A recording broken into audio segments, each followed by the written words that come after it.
जो है एक प्रोडक्ट को पहले क्रिएट किया था, देन उसे परचेज़ किया, देन उसे मैन्युफैक्चरिंग से मैन्युफैक्चर किया। और हमारा जो फोर्थ स्टेप है, हमने उसकी सेल करनी है। सेल करने के लिए हमें क्या करना है कि सेल मॉड्यूल में आना है। सेल मॉड्यूल में आने के बाद हमने अपना ऑर्डर क्रिएट करना है। ऑर्डर क्रिएट करने के लिए आप क्रिएट करेंगे, यहाँ से आपका कस्टमर सेलेक्ट होगा, उसके बाद इसकी एक्सपायरी डेट आ जाएगी, ऑर्डर कब तक एक्सपायर हो सकता है, यहाँ पे पेमेंट टर्म आ जाएंगी, इमीडिएट है या आप उसे 15 डेज़ के बाद पेमेंट लेना चाह रहे हैं। यहाँ पे जो पेमेंट टर्म्स आती हैं उसी के अकॉर्डिंग हमारी पेमेंट जो है वो नेक्स्ट प्रोसीड होती है। यहाँ पे हम प्रोडक्ट सेलेक्ट कर लेते हैं जो भी हमने मैन्युफैक्चर की थी। जैसे ही हमने वो प्रोडक्ट सेलेक्ट की है, उसने उसकी यूनिट प्राइस ऑटो अपडेट कर दी है जो हमने उसके at the time of manufacturing के बाद कंप्यूट की थी। देन हमने उसके अकॉर्डिंग अपनी सेल प्राइस डाली थी। अब यहाँ पे हम लिख देते हैं 300 एंड अगर हमने डिस्काउंट देना है, यहाँ पे आपके डिस्काउंट आ जाएगा। डिस्काउंट ऐड करने के बाद हम इसे जितना भी यूनिट सोल्ड कर रहे हैं, हम इसे 1 यूनिट सोल्ड करते हैं, देन कंफर्म करते हैं। ये एक हमारा ऑर्डर जो है वो कंफर्म्ड हो गया। यहाँ पे हम इसकी इनवॉइस क्रिएट कर देंगे, रेगुलर इनवॉइस। अब हमने ये एक ऑर्डर हमने सिर्फ क्रिएट किया, अभी हमने डिलीवरी इसकी नहीं दी है, ठीक है। ये हमारा है, अगर हमें कोई ऑर्डर आता है तो हमने उसे कैसे हैंडल करना है। जैसे ही हमने इसको डिलीवर करना है, यहाँ पे हमारे पास एक डिलीवरी स्लिप आती है। डिलीवरी स्लिप पे क्लिक करने के बाद आप इसकी जो क्वांटिटीज़ हैं वो वैलिडेट करेंगे, यानी कि 1 यूनिट था, 1 यूनिट हमने उसे दे दिया एंड देन वैलिडेट कहते हैं। तो ये क्या करता है कि 1 यूनिट जो है वो हमारे वेयर हाउस से माइनस कर देगा। उसके बाद हम इसका बिल रजिस्टर करेंगे, इनवॉइसेस में आएंगे। अब यहाँ पे बिल जो है वो 2 तरह से रजिस्टर हो सकता है, एक हम फुल पेमेंट कर सकते हैं, एक पार्शियल पेड भी कर सकता है यूज़र। अगर तो पार्शियल पेड है तो आप इसके पास यहाँ पे 100 उसने दे दी है, बाकी उसकी रिमेनिंग है और वो उसने आपको कैश दिया या बैंक यहाँ पे आ जाएगा। उसका जो रिमेनिंग बैलेंस है 100 उसने दिए हैं, यहाँ पे आपको उसका रिमेनिंग बैलेंस नज़र आ रहा है। पेमेंट डिफरेंस आपने ओपन रखना है या क्लोज़ करना है, आप इसे क्रिएट पेमेंट कर देंगे। ये क्या होगा कि आपको पार्शियल पेड आ जाएगा, ठीक है। इसी तरह आप इसको फुली पेड करना चाहें तो फुली पेड कर सकते हैं। अब ये हमारा कस्टमर है जिसको हमने एक सेल कर दी थी, डिलीवर कर दी थी, लेकिन हम इसका पार्टनर लेजर देखना चाहते हैं। तो हम क्या करेंगे, वॉक इन कस्टमर में जाएंगे। इस कस्टमर में जाके यहाँ पे हमारे पास एक्शन में आता है कि हम इसे जनरल इसका लेजर प्रिंट करके देखना चाहते हैं। तो हम इसके अगेंस्ट जो है वो या तो हम व्यू कर लें, एक्सपोर्ट PDF भी कर सकते हैं। ये हमारे पास वॉक इन कस्टमर का जनरल लेजर जो है वो आ जाएगा, जिसमें डेबिट, क्रेडिट एंड बैलेंस आ रहा है, जनरल लेजर। और ये हमारी करेंसी वगैरह शो कर रहा है। एक ये हमारा सेल ऑर्डर क्रिएट हो गया, यहाँ पे आपने रिपोर्टिंग करनी है सेल्स की, तो ये सेल की रिपोर्टिंग आ रही है। ये थी हमारी ऑर्डर के थ्रू सेल। अब हमारी आती हैं काउंटर सेल्स। काउंटर सेल्स के लिए हमने यहाँ पे पॉइंट ऑफ सेल में आना है। पॉइंट ऑफ सेल के बाद हमने यहाँ पे हमारा एक काउंटर ओपन है, उस पर कंटिन्यू सेलिंग करना है। अब वो यहाँ पे कह रहा है कि आप इसमें अलाउ नहीं है, मतलब आप जो है वो ये नहीं कर सकते, क्योंकि ये हमें कैशियर्स जो है ना वो डिफाइंड होते हैं। तो इसमें हमने डिफरेंट प्रिविलेजेस लगाई हुई हैं कि आपकी काउंटर सेल जो है वो हर बंदा ओपन नहीं कर सकता, वो उसी यूज़र को ओपन होगी जिसको आपने एक्सेस राइट्स दी होंगी। ये उसके लिए था कि अगर हमने करना है। उसके बाद ये हमारी काउंटर सेल है, यहाँ पे हमारी सारी प्रोडक्ट्स आ रही हैं। ये हमारी बेडशीट प्रोडक्ट जो मैन्युफैक्चरिंग से हमने मैन्युफैक्चर की थी, उसकी प्राइसेस आ रही है, दूसरी प्राइस आ रही है। अगर आपने डिस्काउंट ऐड करना है तो आप डिस्काउंट ऐड करेंगे, यहाँ पे अपनी परसेंटेज या क्वांटिटी डाल देंगे, कितना % डिस्काउंट करना है, ओके कर देंगे। तो ये हमने हमारी 2 प्रोडक्ट्स थी और एक हमने डिस्काउंट डाल के पेमेंट किया। बैंक या कैश है, बैंक पे करेंगे एंड देन इसको वैलिडेट करते हैं। तो ये एक हमारा वो गया और ये ऑटोमेटिकली स्लिप जो है वो निकल आएगी, ऑटोमेटिक प्रिंटिंग हो जाएगी। ये हमारा एक ऑर्डर जो है वो क्रिएट हो गया। अब हम यहाँ पे क्लोज़ करते हैं 43500 और ये हमारा एक सेशन जो है वो क्लोज़ हो गया। सेशन क्लोज़ होने के बाद हमारे पास इसकी रिपोर्टिंग अगर हमने चेक करनी है, हम यहाँ से ऑर्डर्स देख सकते हैं, जितने भी ऑर्डर हैं। अब जितनी भी रिपोर्टिंग है, जहाँ पे भी हमारी रिपोर्टिंग आ रही है, उसमें आप यहाँ पे फ़िल्टर लगा सकते हैं। ऑर्डर डेट जनवरी की लगाएंगे तो वो क्या करेगा, सिर्फ जनवरी वाले ले आएगा।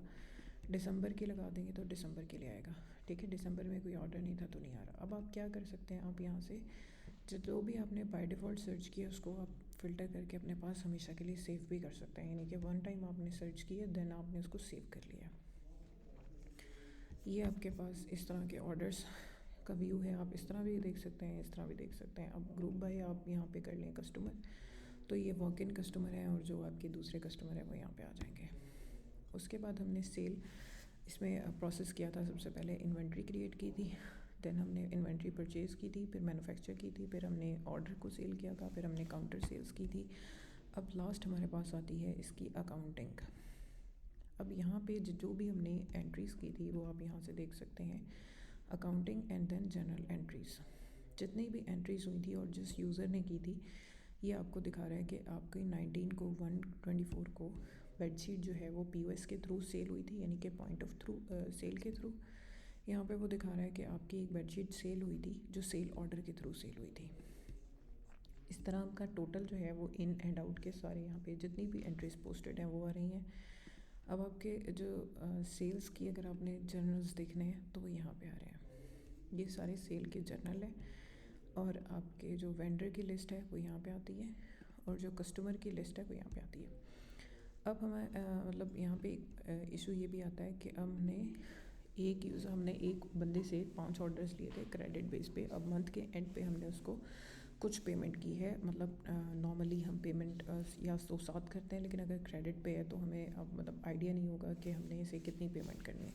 फॉर एग्जांपल अगर हमारा टोटल 5 लाख का है, उसमें से 2 लाख हमने पेमेंट करनी है, तो हम यहाँ पे आते हैं अकाउंटिंग में पेमेंट, और उस कस्टमर के अगेंस्ट हम पेमेंट या अगर सेंड कर रहे हैं तो सेंड करेंगे, अगर रिसीव कर रहे हैं तो रिसीव।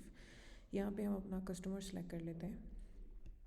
थ्रेड फैक्ट्री से हमने लिया था और हम इसको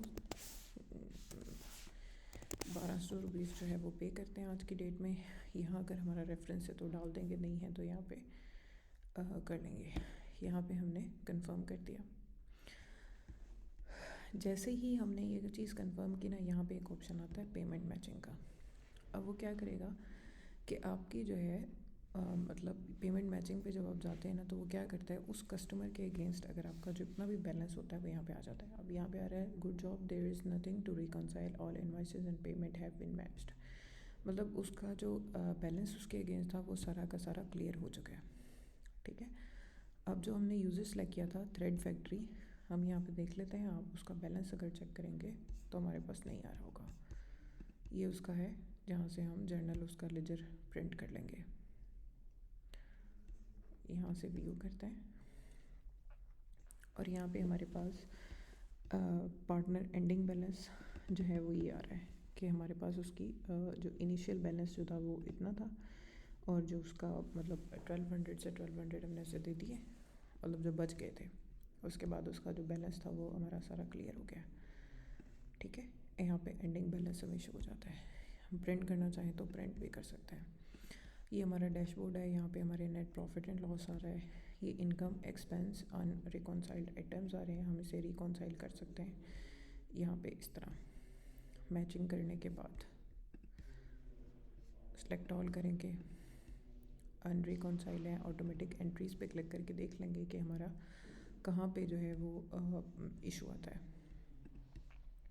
ये हमारी सारी अदरवाइज रिपोर्टिंग है। पेबल वॉक इन कस्टमर का बैलेंस ये आ रहा है। व्यू पोस्टेड एंट्रीज़ करनी है तो व्यू ऑल एंट्रीज़ करनी है। यहाँ पे जो भी हमने करना है पोस्टेड पे सिर्फ पोस्ट दिखाएगा, ऑल एंट्रीज़ पे वो बाकी एंट्रीज़ भी आपको दिखा रहा है। यहाँ पे जितनी भी की कस्टमर इनवॉइसेस हैं वो आ रही हैं दिस मंथ की या दिस ईयर की, वो आप फ़िल्टर लगा के देख सकते हैं। उसके बाद हमारे पास यहाँ पे कस्टमर लेजर्स एंड वेंडर के लेजर्स यहाँ पे आते हैं। अकाउंटिंग के जितने भी हमारी चीज़ें हैं वो यहाँ पे आ रही हैं, journal entry, sales, purchase, bank and cash वगैरह। यहाँ पे आपके आते हैं रिकॉन्साइलेशन मॉडल्स, जो भी आपके हैं रिकॉन्साइल्ड आइटम्स के अगेंस्ट आपने रिकॉन्साइल मॉडल करने हैं, जो सिलेक्ट होगा वो आ जाएगा। उसके बाद आपके पास चार्ट ऑफ अकाउंट ये हैं। यहाँ पे हम चार्ट ऑफ अकाउंट्स क्रिएट कर लेते हैं। उसके बाद हमारे पास जर्नल्स हैं। यहाँ पे हमारे सारे जर्नल क्रिएट होते हैं, जिस तरह customer invoices, bank and cash. ये हमारा बैंक का जर्नल है जिसमें हमें यहाँ पे आउटस्टैंडिंग जो हमारी पेमेंट होती है वो भी हमें यहाँ पे लगानी होती है। यहाँ पे हम इसे इस तरह कर लेंगे। ये इसके बाद हमारी जो पेमेंट्स हैं वो रिकॉन्साइल में हमारे पास रिकॉन्साइल जो है वो ऑटो हो जाती हैं। इनकमिंग में भी हम आउटस्टैंडिंग रिकॉन्साइलमेंट लगा लेते हैं। तो ये यहाँ पे इस तरह अपने एक जो है वो जर्नल क्रिएट करना है, और उसके बाद हमारे पास जो है वो आ जाता है। हमने यहाँ पे ये सारी चीज़ देख ली है। रिपोर्टिंग अगर आपने देखनी है, फुली फ्लेज रिपोर्टिंग आपकी अकाउंटिंग में आती है, आपने वहाँ से जितनी भी एंट्रीज देखनी है देख सकते हैं। ऑडिट रिपोर्टिंग यहाँ पे आ रही है। Journal ledgers, trial balance, open items, BDA report सारी यहाँ पे आती हैं। अगर आप कोई भी ओपन कर लें जर्नल लेजर्स में आप डेट की रेंज सेलेक्ट कर सकते हैं या व्यू कर सकते हैं, तो वो आपको सारी की सारी इस तरह दिखा देगा। आप उसे प्रिंट भी कर सकते हैं, मतलब जो भी आपका है यहाँ पे क्रेडिट बैलेंस और अमाउंट यहाँ पे आपकी कंपनी के नेम के साथ आ रहा है। जितनी जो भी आपने डेट होगी आप इसे प्रिंट करेंगे तो ये क्या करेगा, ये इसको पीडीएफ फॉर्मेट में या एक्सेल फॉर्मेट में प्रिंट कर लेगा। जो हमारा प्रिंटेड फॉर्म अगर देखें तो वो सेम टू सेम ही होती है, उसमें कोई चेंज नहीं होता। अब यहाँ पे आपके पास ये सारी डिटेल आ रही हैं। अब अगर आपने फॉर एग्जांपल यहाँ पे कोई एंट्री देखी और आपको उसकी नहीं है नॉलेज, तो आप उस पर क्लिक करेंगे तो क्या करेगा, आपको डायरेक्ट उस एंट्री पे ले जाएगा। आपको यहाँ से कॉपी करके सर्च नहीं करनी पड़ेगी। आपको ये ओपन करेंगे तो आपको आइडिया हो जाएगा कि डेबिट और क्रेडिट और क्या हिसाब किताब था इसका। तो ये सारी अकाउंटिंग थी और ये अकाउंटिंग का डैशबोर्ड है।